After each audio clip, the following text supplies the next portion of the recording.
एक साधारण सुबह थी। 28 सितंबर 1929 को एक ऐसी बच्ची ने जन्म लिया जिसकी आवाज आने वाले समय में पूरे भारत ही नहीं बल्कि दुनिया के दिलों पर राज करने वाली थी। उस बच्ची का नाम था लता। लता के पिता दीनानाथ मंगेशकर एक प्रसिद्ध शास्त्रीय गायक और थिएटर कलाकार थे। घर में संगीत का माहौल था, इसलिए लता को बचपन से ही सुरों की पहचान हो गई थी। जब दूसरे बच्चे खिलौनों से खेलते थे, तब छोटी लता अपने पिता के साथ रियाज करती थी। लता ने सिर्फ 5 साल की उम्र में अपने पिता के साथ स्टेज पर गाना शुरू कर दिया था। उनके पिता उन्हें बहुत सख्ती से सिखाते थे, क्योंकि वो जानते थे कि उनकी बेटी में कुछ खास है। एक दिन लता स्कूल गईं, लेकिन वहां उन्होंने दूसरे बच्चों को गाना सिखाना शुरू कर दिया। जब टीचर ने उन्हें रोका, तो लता ने उसी दिन स्कूल छोड़ दिया।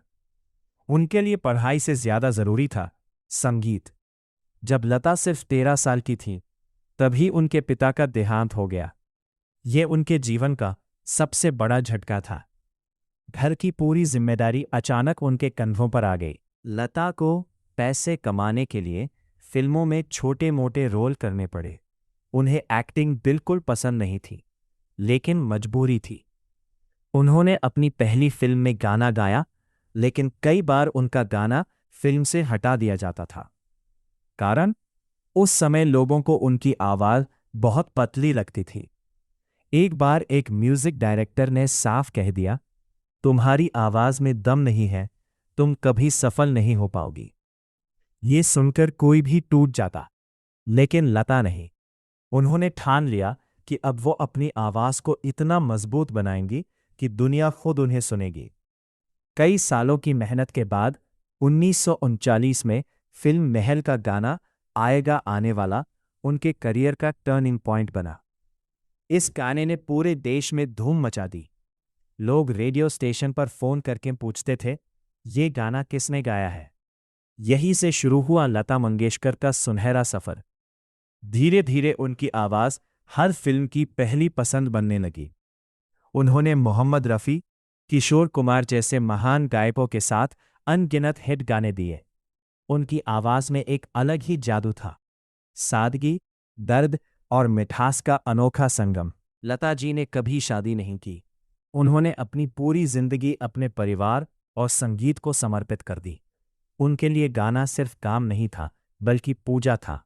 समय के साथ उन्हें कई बड़े सम्मान मिले, जिनमें भारत का सबसे बड़ा नागरिक सम्मान भारत रत्न भी शामिल है। लता मंगेशकर सिर्फ एक गायिका नहीं थी, बल्कि एक भावना थी।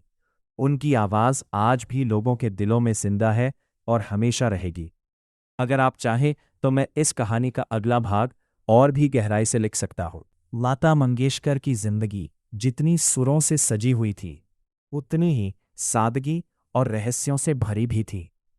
लोग अक्सर उनकी आवाज में छुपे दर्द और मोहब्बत को महसूस करते थे, लेकिन जब बात उनकी अपनी लव स्टोरी की आती है, तो ये कहानी थोड़ी अलग, थोड़ी अधूरी और बहुत ही खास बन जाती है। लता मंगेशकर का जन्म 28 सितंबर 1929 को हुआ था।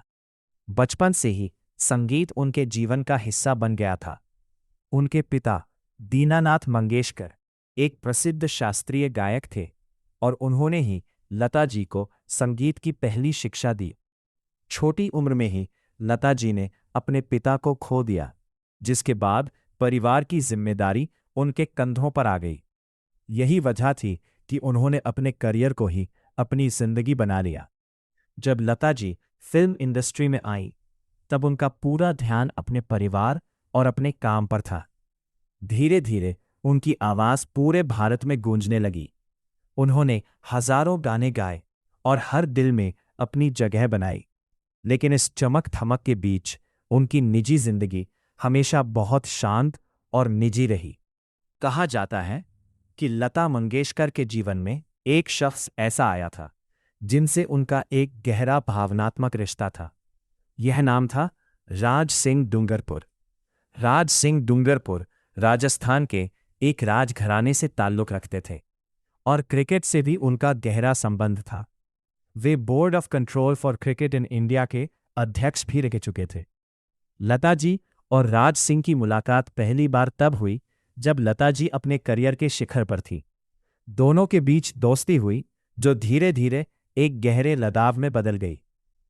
वे अक्सर एक दूसरे के साथ समय बिताते थे, संगीत और क्रिकेट जैसे अपने अपने शौकों के बारे में बात करते थे। दोनों के बीच एक गहरी समझ और सम्मान था। लेकिन उनकी यह कहानी आसान नहीं थी। राजघराने की परंपराएं और सामाजिक बंधन उनके रिश्ते के रास्ते में आ गए। कहा जाता है कि राज सिंह के परिवार को यह रिश्ता मंजूर नहीं था। दूसरी तरफ लता जी ने भी अपने परिवार और करियर को हमेशा प्राथमिकता दी। इसी वजह से दोनों ने कभी शादी नहीं की। हालांकि उन्होंने कभी अपने रिश्ते को सार्वजनिक रूप से स्वीकार भी नहीं किया, लेकिन उनके करीबियों का मानना था कि दोनों के बीच एक खास रिश्ता जरूर था। ये रिश्ता नाम से ज्यादा एहसासों पर टिका हुआ था। लता मंगेशकर ने खुद एक इंटरव्यू में कहा था कि उन्होंने शादी इसलिए नहीं की क्योंकि उन्हें अपने परिवार की जिम्मेदारियों को निभाना था। वे अपने भाई बहनों के लिए माँ जैसी थीं और उन्होंने अपनी पूरी जिंदगी उनके लिए समर्पित कर दी। उनकी जिंदगी में प्यार जरूर था, लेकिन वो प्यार किसी बंधन में नहीं बंधा। ये एक ऐसा रिश्ता था जो शब्दों से ज्यादा खामोशियों में जिया गया। शायद यही वजह है कि उनकी आवाज में जो दर्द और गहराई थी वो सीधे दिल को छू जाती थी। लता जी का संगीत ही उनका सबसे बड़ा प्यार बन गया। उन्होंने अपने गानों के जरिए अपने हर एहसास को दुनिया तक पहुंचाया। चाहे वो खुशी हो, दर्द हो या मोहब्बत, हर भावना उनकी आवाज में झलकती थी। उनकी लव स्टोरी अधूरी जरूर रही, लेकिन यह अधूरी कहानी ही उनकी पहचान बन गई। उन्होंने यह साबित किया कि प्यार सिर्फ पाने का नाम नहीं है, बल्कि त्याग और समझ का भी नाम है। लता मंगेशकर का जीवन हमें यह सिखाता है कि सच्चा प्यार हमेशा शोर नहीं करता। कभी कभी वो खामोशी में भी उतना ही गहरा होता है। उनकी कहानी एक ऐसी मिसाल है जहां मोहब्बत को नाम देने की जरूरत नहीं पड़ी, फिर भी वो हमेशा जिंदा रही। आखिर में लता एक साधारण सुबह थी। 28 सितंबर 1929 को एक ऐसी बच्ची ने जन्म लिया जिसकी आवाज आने वाले समय में पूरे भारत ही नहीं बल्कि दुनिया के दिलों पर राज करने वाली थी। उस बच्ची का नाम था लता। लता के पिता दीनानाथ मंगेशकर एक प्रसिद्ध शास्त्रीय गायक और थिएटर कलाकार थे। घर में संगीत का माहौल था, इसलिए लता को बचपन से ही सुरों की पहचान हो गई थी। जब दूसरे बच्चे खिलौनों से खेलते थे, तब छोटी लता अपने पिता के साथ रियाज करती थी। लता ने सिर्फ 5 साल की उम्र में अपने पिता के साथ स्टेज पर गाना शुरू कर दिया था। उनके पिता उन्हें बहुत सख्ती से सिखाते थे, क्योंकि वो जानते थे कि उनकी बेटी में कुछ खास है। एक दिन लता स्कूल गईं, लेकिन वहां उन्होंने दूसरे बच्चों को गाना सिखाना शुरू कर दिया। जब टीचर ने उन्हें रोका, तो लता ने उसी दिन स्कूल छोड़ दिया। उनके लिए पढ़ाई से ज्यादा जरूरी था संगीत। जब लता सिर्फ 13 साल की थी, तभी उनके पिता का देहांत हो गया।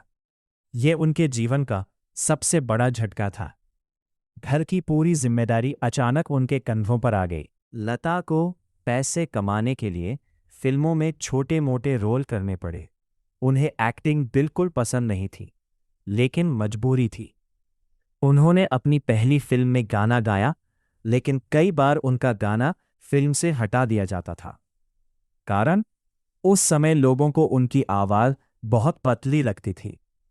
एक बार एक म्यूजिक डायरेक्टर ने साफ कह दिया, तुम्हारी आवाज में दम नहीं है, तुम कभी सफल नहीं हो पाओगी। ये सुनकर कोई भी टूट जाता, लेकिन लता नहीं। उन्होंने ठान लिया कि अब वो अपनी आवाज को इतना मजबूत बनाएंगी कि दुनिया खुद उन्हें सुनेगी। कई सालों की मेहनत के बाद 1939 में फिल्म महल का गाना आएगा आने वाला उनके करियर का टर्निंग पॉइंट बना। इस गाने ने पूरे देश में धूम मचा दी। लोग रेडियो स्टेशन पर फोन करके पूछते थे, ये गाना किसने गाया है। यहीं से शुरू हुआ लता मंगेशकर का सुनहरा सफर। धीरे धीरे उनकी आवाज हर फिल्म की पहली पसंद बनने लगी। उन्होंने मोहम्मद रफ़ी, किशोर कुमार जैसे महान गायकों के साथ अनगिनत हिट गाने दिए। उनकी आवाज में एक अलग ही जादू था, सादगी, दर्द और मिठास का अनोखा संगम। लता जी ने कभी शादी नहीं की। उन्होंने अपनी पूरी जिंदगी अपने परिवार और संगीत को समर्पित कर दी। उनके लिए गाना सिर्फ काम नहीं था, बल्कि पूजा था। समय के साथ उन्हें कई बड़े सम्मान मिले, जिनमें भारत का सबसे बड़ा नागरिक सम्मान भारत रत्न भी शामिल है। लता मंगेशकर सिर्फ एक गायिका नहीं थी, बल्कि एक भावना थी। उनकी आवाज आज भी लोगों के दिलों में जिंदा है और हमेशा रहेगी। अगर आप चाहें तो मैं इस कहानी का अगला भाग और भी गहराई से लिख सकता हूँ। लता मंगेशकर की जिंदगी जितनी सुरों से सजी हुई थी, उतनी ही सादगी और रहस्यों से भरी भी थी। लोग अक्सर उनकी आवाज में छुपे दर्द और मोहब्बत को महसूस करते थे, लेकिन जब बात उनकी अपनी लव स्टोरी की आती है, तो ये कहानी थोड़ी अलग, थोड़ी अधूरी और बहुत ही खास बन जाती है। लता मंगेशकर का जन्म 28 सितंबर 1929 को हुआ था। बचपन से ही संगीत उनके जीवन का हिस्सा बन गया था। उनके पिता दीनानाथ मंगेशकर एक प्रसिद्ध शास्त्रीय गायक थे और उन्होंने ही लता जी को संगीत की पहली शिक्षा दी। छोटी उम्र में ही लता जी ने अपने पिता को खो दिया, जिसके बाद परिवार की जिम्मेदारी उनके कंधों पर आ गई। यही वजह थी कि उन्होंने अपने करियर को ही अपनी जिंदगी बना लिया। जब लता जी फिल्म इंडस्ट्री में आई, तब उनका पूरा ध्यान अपने परिवार और अपने काम पर था। धीरे धीरे उनकी आवाज पूरे भारत में गूंजने लगी। उन्होंने हजारों गाने गाए और हर दिल में अपनी जगह बनाई। लेकिन इस चमक धमक के बीच उनकी निजी जिंदगी हमेशा बहुत शांत और निजी रही। कहा जाता है कि लता मंगेशकर के जीवन में एक शख्स ऐसा आया था, जिनसे उनका एक गहरा भावनात्मक रिश्ता था। यह नाम था राज सिंह डूंगरपुर। राज सिंह डूंगरपुर राजस्थान के एक राजघराने से ताल्लुक रखते थे और क्रिकेट से भी उनका गहरा संबंध था। वे board of control for cricket in India के अध्यक्ष भी रह चुके थे। लता जी और राज सिंह की मुलाकात पहली बार तब हुई जब लता जी अपने करियर के शिखर पर थी। दोनों के बीच दोस्ती हुई, जो धीरे धीरे एक गहरे लगाव में बदल गई। वे अक्सर एक दूसरे के साथ समय बिताते थे, संगीत और क्रिकेट जैसे अपने अपने शौकों के बारे में बात करते थे। दोनों के बीच एक गहरी समझ और सम्मान था। लेकिन उनकी यह कहानी आसान नहीं थी। राजघराने की परंपराएं और सामाजिक बंधन उनके रिश्ते के रास्ते में आ गए। कहा जाता है कि राज सिंह के परिवार को यह रिश्ता मंजूर नहीं था। दूसरी तरफ लता जी ने भी अपने परिवार और करियर को हमेशा प्राथमिकता दी। इसी वजह से दोनों ने कभी शादी नहीं की।